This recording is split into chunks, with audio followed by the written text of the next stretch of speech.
So the channel is 2 years old. It's been a lot of fun. We've worked on lots of cars and the list of things that we want to do just keeps getting longer. One of them being big brake upgrades for cars. This one in particular needs bigger brakes on it, better venting, better cooling. But I've not done a big brake kit before, so I'm going to need somebody to help me. So today we've got something a little bit different. This is my buddy Lewis. He's been on the channel multiple times, and today we're with his ALFA 156. So before we actually get on to, because we're going to do a brake upgrade on this, aren't we? Yeah, that's the plan. And we're going to do a little bit of 3D scanning, a bit of 3D modelling. Then you're going to go away and do some machining, and then hopefully what we're going to end up with is some nice brake discs on the car and better stopping power. Forgive us. The reason we're both wearing glasses is we're in your workshop, we've got the doors open and we can't see anything unless we're wearing glasses. So we've got them on today. We will take them off in a minute because we'll be able to move around the side of the car. Tell me about this car, because I don't mean to be rude, but I think you got the paint coming off here a little bit. Well, it's lighter that way. It's lighter. I've owned this car for about 10 years. There's a bit of history between my dad as well, owning it before me for a brief period. Right. So it is 220,000 miles, probably more, but it's not recorded all of them because of faults. Right. It's not a show queen, it is a, well, fast road / track car, and moving towards track. And you've just been away in this recently, haven't you? What's this making? I guess around 200, nothing particularly high. It is a bone standard 2.5 litre with some bits bolted on, intake and exhaust. Nothing more than that engine-wise. But that's not why we're here today. I did want to know a bit about this, but it's basically a fast road track car that needs more braking power. So let's go and look at what you've got on the car at the moment, and then we'll go through what you're going to be taking off, and then we can go away and come up with something that you can have machined. Or you're going to machine it yourself, aren't you? Yeah, I mean, that's the plan. I'm going to machine it myself. So take me through this. So the hub is from a... So basically, this piece here, which is the hub, is double wishbone setup. Yeah. Is from the GTA model. Yeah. So it's got a slightly different steering on the knuckle, and the caliper mounting points are different. Right. Because it runs a different brake, which this is. So this is 156 GTA caliper, disc, and hub. And what size is this disc? 330 by 32. 330 by 32, and you want to go up to? Well, the plan is to go up to a 343. Yeah. Because, like I said, although getting bigger is an advantage, it also takes some weight out. So you're going to go bigger and lighter at the same time. And lighter at the same time. I was going to say, because the increase, I was thinking, was like 10 millimeters, 15 millimeters difference isn't a huge amount. Yeah. But tell me what the benefit's going to be. Apart, you know, it's the unsprung weight. Yeah, and rotational inertia and mass. Right. Because these are quite heavy, these discs. These are, give or take, 11 to 12 kilos of disc. Right, okay. So when you look at people putting lightweight wheels on, when they've got, you know, a 12, 13 kilo standard wheel and they put an 8 kilo wheel on, they're like, wow, potentially we can do the same here with the brakes. Totally makes sense. Then I shall make sure I come to you for my brake upgrades in the future. Okay, so we're going to take this apart and then start scanning it, and then go away, do some modelling, and then you're going to do some machining. Cool. Now, when I say we're going to take this apart, what I actually meant is that Lewis is going to take it apart because he's done this a lot of times, and frankly, I just don't want to get in his way. So the disc is off the car. We've taken some scans of it to get some basic dimensions.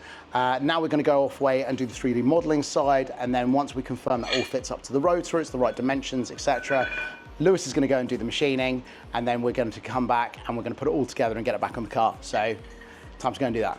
Now the centerpiece has been machined and it's being put onto the rotor. It's probably worth mentioning we haven't had to space out the caliper because we're only going up in diameter by about 15 mil, and we've got space to do that. So in this particular case, we only have to do the centerpiece. So annoyingly, we couldn't make the diaries work. And what you're looking here is effectively a hobby. It's not what I do all day, every day. So it's not as simple as me just planning every day out. And obviously when I'm working with friends as well, they've got their own things to be doing. But this car's moved on a long way, the DeLorean's moved on a long way, the Cobra's moved on a long way, so I think the next couple of weeks are going to be interesting. Anyway, back to the video. I appreciate you taking it all off again. It's that's okay. Wow, that's come out so well. Yeah. That's incredible. You did all that by hand? Yeah, on manual machines, not only CNC. So there's 1 or 2 little tweaks needed, as you can see from where the allochrome's been machined out. Yeah. But it was pretty much bang on first time, so. That's absolutely incredible. Now, obviously, I know because we've spoken on the phone that everything fits and it works. You've already tested the car. Yeah. But would you mind putting it back together for us? No, of course. And just showing us. So did you have any problems with it? The problems were just me with little bits of the design, as in little chamfers and how to seat properly. In terms of the scan was spot on. So it was a little bit of tweaking here and there on the design. So just show me the design again. When you turn it over, so these bits here, yeah, are these for releasing air through? Yes. Yeah, it's a channeling air. Yeah, because obviously air comes through this way, and it can also come out through the front. So yeah, and it's also a bit of material that isn't needed. So yeah, it's a combination of both saving a little bit of weight and a little bit of gas flow. So it looks absolutely brilliant. Okay, well. I know you need to get your tools and bits, and I've just turned up. So that's okay. Let me get this on the time lapse, and you can put it all back together again. Cool. Lewis has been such a trooper getting all of this done around his busy work schedule, and it's just incredible to see how this has come out. And the fact that he's tested it too is absolutely amazing. Right, so I know we kind of did this all a little bit backwards, basically because we couldn't get together when you finished the machining, you put the parts on the car, and basically you had to move on with life. How did it go? Well, it exceeded my expectations really in every way. So, now, you took this on, sorry to interrupt, you took this out on a track since we saw each other. Yeah, that was its first proper test, which is maybe not the most sensible. Hang on a minute, not only was it your first proper test, it was at Anglesey and you're on the south coast. Yeah. So it's like 200 miles? 250-ish. 250 miles each way. You didn't trailer it? No, we took the scenic route as well. You took the scenic route as well. You then hammered it round a track. Yeah. And then they drove home, yeah. Which is great, obviously. Did you have any issues at the track with the brakes? Like, how did it perform? What did you notice as far as difference concerns? Because I think you've said to me that you reckon you've saved over 3 kilos per disc. Yeah. So we've brought it down to about 8 kilos, and they are anywhere between 11 and 12 kilos, depending on which ones you go for. Right. So yeah. I mean, in terms of their performance. It only had EBC yellow, which is not a track pad. Yeah. It is really a road pad, especially for a car that's 1,300 kilos. And we did stints of up to 12, 14 laps at a time. So wow. So the brakes got hot. Yeah. And any brake fade or anything like that? Not a single bit. At every single point you touch those brakes, they work.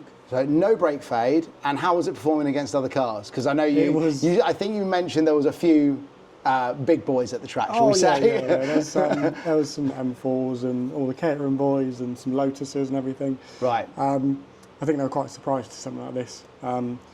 Especially surprised to see it outbraking some of them. Yeah, I can imagine. I've got no working ABS on this. It's a stripped out full track. So right. Trying to manage, lock up with semi-slicks.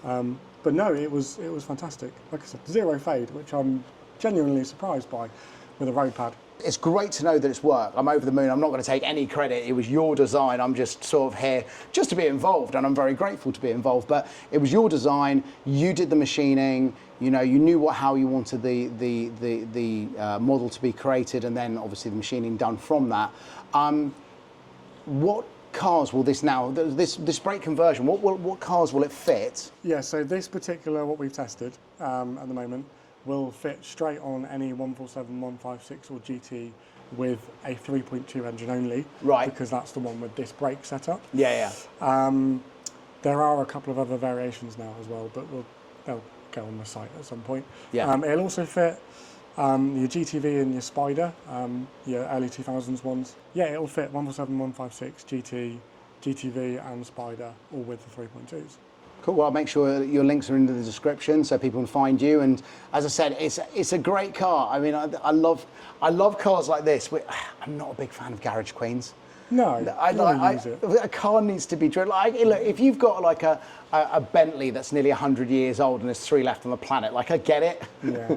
But if you're going to have like a toy, they should be driven. No, I mean the thing is, if you actually look underneath the skin, it's all quite shiny and quite nice. And, we got some footage earlier underneath the car, and it's you've clearly done a lot to it, and it's and to drive it to Anglesey and back, and then thrash it around and not have any issues with it.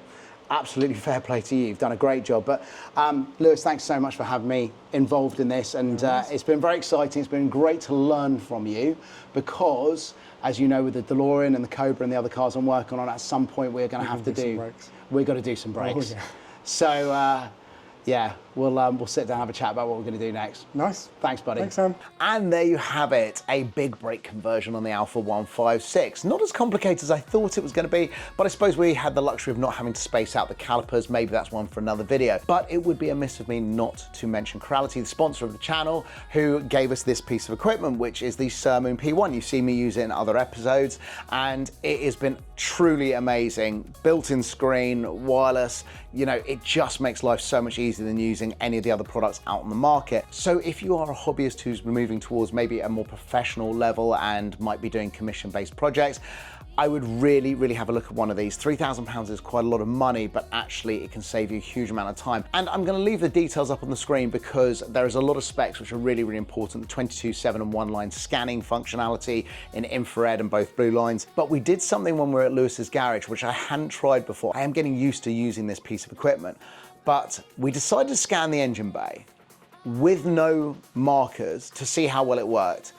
And we ended up doing a color scan as well, which meant, well, have a look and let me know what you think. Anyway, thanks very much for watching. See you in the next episode. Cheers, bye.